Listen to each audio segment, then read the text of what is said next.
शिव का क्रोध। पौराणिक कथाएं। महर्षि भृगु ब्रह्मा जी के मानस पुत्र थे। उनकी पत्नी का नाम ख्याति था जो दक्ष की पुत्री थी। महर्षि भृगु सप्तर्षिमंडल के एक ऋषि हैं। सावन और भाद्रपद में वे भगवान सूर्य के रथ पर सवार रहते हैं। एक बार की बात है, सरस्वती नदी के तट पर ऋषि मुनि एकत्रित होकर इस विषय पर चर्चा कर रहे थे कि ब्रह्मा जी, शिवजी और श्री विष्णु में सबसे बड़े और श्रेष्ठ कौन है। इसका कोई निष्कर्ष न निकलता देख उन्होंने त्रिदेवों की परीक्षा लेने का निश्चय किया और ब्रह्मा जी के मानस पुत्र महर्षि भृगु को इस कार्य के लिए नियुक्त किया। महर्षि भृगु सर्वप्रथम ब्रह्मा जी के पास गए। उन्होंने न तो प्रणाम किया और न ही उनकी स्तुति की। ये देख ब्रह्मा जी क्रोधित हो गए। क्रोध की अधिकता से उनका मुख लाल हो गया, आंखों में अंगारे दहकने लगे। लेकिन फिर यह सोचकर कि ये उनके पुत्र हैं, उन्होंने हृदय में उठे क्रोध के आवेग को विवेक बुद्धि में दबा लिया। वहां से महर्षि भृगु कैलाश गए। देवाधिदेव भगवान महादेव ने देखा कि भृगु आ रहे हैं तो वे प्रसन्न होकर अपने आसन से उठे और उनका आलिंगन करने के लिए भुजाएं फैला दी।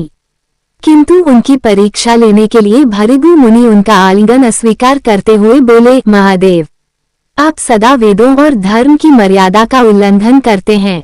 दुष्टों और पापियों को आप जो वरदान देते हैं उनसे सृष्टि पर भयंकर संकट आ जाता है, इसलिए मैं आपका आलिंगन कदापि नहीं करूंगा। उनकी बात सुनकर भगवान शिव क्रोध से तिलमिला उठे। उन्होंने जैसे ही त्रिशूल उठाकर उन्हें मारना चाहा, वैसे ही भगवती सती ने बहुत अनुनय विनय कर किसी प्रकार से उनका क्रोध शांत किया। इसके बाद भृगु मुनि वैकुंठ लोक गए। उस समय भगवान श्री विष्णु देवी लक्ष्मी की गोद में सिर रखकर लेटे थे। भृगु ने जाते ही उनके वक्ष पर एक तेज लात मारी।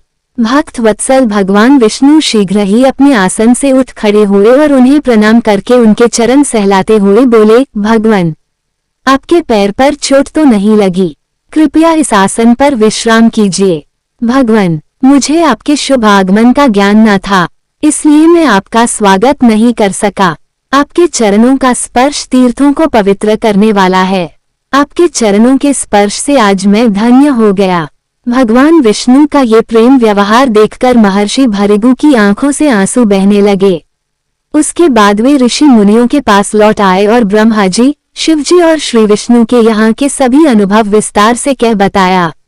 उनके अनुभव सुनकर सभी ऋषि मुनि बड़े हैरान हुए और उनके सभी संदेह दूर हो गए। तभी से वे भगवान विष्णु को सर्वश्रेष्ठ मानकर उनकी पूजा अर्चना करने लगे। वास्तव में उन ऋषि मुनियों ने अपने लिए नहीं, बल्कि मनुष्यों के संदेहों को मिटाने के लिए ही ऐसी लीला रची थी।